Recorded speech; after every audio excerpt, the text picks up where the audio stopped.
आज दिनांक 22/8/2025 रोजी आम्ही शेगाव शहराच्या वतीने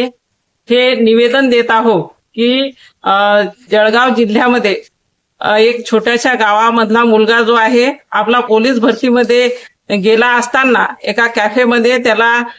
मारहाण करण्यात आली आणि अशा प्रकारच्या घटना या महाराष्ट्रामध्ये कितीतरी या 2 वर्षामध्ये घडत आहेत. तर हे सरकार काय करत आहे हा माझा सर्वांना म्हणजे या सरकारला सवाल आहे की हे सरकार करत काय आहे. हे जनसामान्यांचं सरकार असायला पाहिजे, जनसामान्यांचं संरक्षण करायला हे सरकार असायला पाहिजे, परंतु तसलं कुठलंही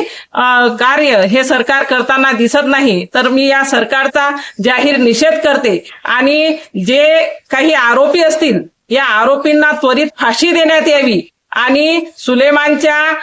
ज्या कुटुंबियांना आहे त्यांना